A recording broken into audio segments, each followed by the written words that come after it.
Hi friends, இன்றைக்கி வந்து நல்லா காரசாரமாக மிளகா பஜ்ஜி எப்படி செய்கிறதுன்னு பார்க்கலாம் வாங்க. இது வந்து ஈவினிங் டைமு டீ கூட சாப்பிட ரொம்ப நல்லாயிருக்கும்.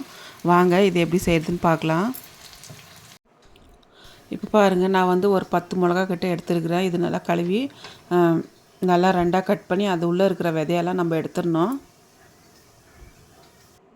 பாருங்கள், இந்த மாதிரி நான் ரெண்டாக கட் பண்ணிவிட்டு அது உள்ளே இருக்கிற விதையெல்லாம் எடுத்துகிட்டு வச்சுருக்கிறேன். நீங்களும் இதே மாதிரி கட் பண்ணி எடுத்துக்கோங்க.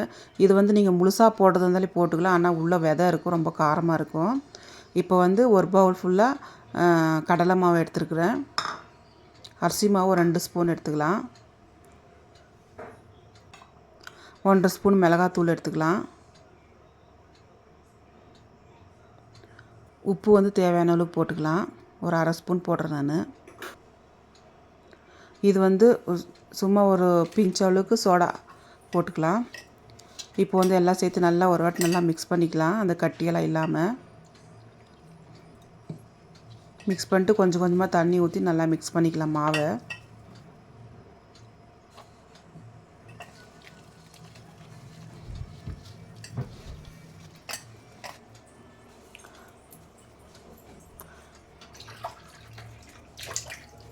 மாவு வந்து ரொம்ப கெட்டியாகவும் இருக்கக்கூடாது, ரொம்ப தண்ணி மாதிரியும் இருக்கக்கூடாது, மீடியமாக இருக்கணும். அந்த மிளகாவில் அந்த மாவு ஒட்டணும்.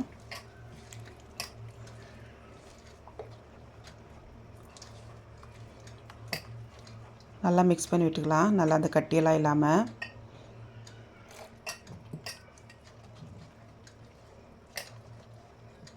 பாருங்கள், இந்த அளவுக்கு இருக்கணும் மாவு, இந்த அளவுக்கு கெட்டியாக இருக்கணும். இப்போ வந்து எண்ணெய் வச்சிடலாம்.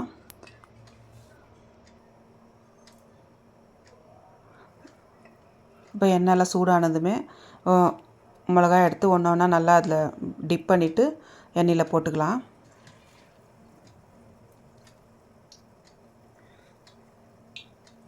நல்லா அந்த மாவில் நல்லா ஒட்டுற மாதிரி நல்லா அதுக்குள்ளே மாவுளுக்குள்ளே போட்டு எண்ணெய்க்குள்ளே போடலாம்.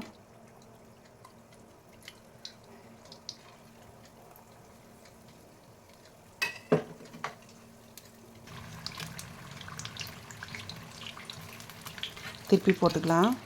அது கொஞ்சமாக கீழே ஒட்டினுக்கும், அதை மெதுவாக எடுக்கணும்.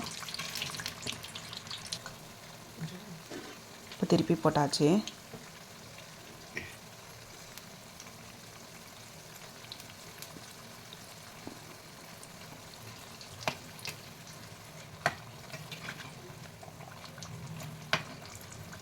நல்லா திருப்பி போட்டு நல்லா வேக வச்சுக்கலாம். அந்த உள்ளே இருக்கிற அந்த மிளகாவும் நல்லா வேகணும், அப்போ தான் அது கொஞ்சம் காரம் கம்மியாக இருக்கும்.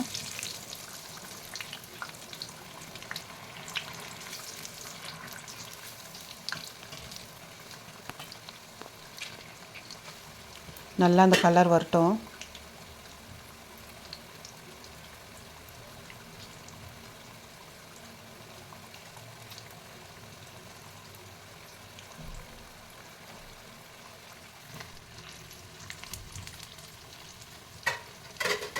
இப்போ இது ரெடி ஆகிடுச்சு, எடுத்துடலாம். எடுத்து பிளேட்டுக்கு மாற்றிக்கலாம்.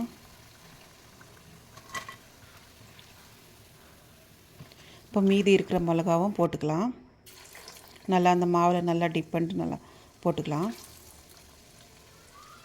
இது வந்து நீங்களும் வீட்டில் ட்ரை பண்ணி பாருங்கள். அப்படியே என் சேனலை சப்ஸ்கிரைப் பண்ணலைன்னா சப்ஸ்கிரைப் பண்ணிக்கோங்க. லைக் பண்ணுங்கள், ஷேர் பண்ணுங்கள், கமெண்ட் பண்ணுங்கள் வீடியோ எப்படி இருக்குதுன்னுட்டு.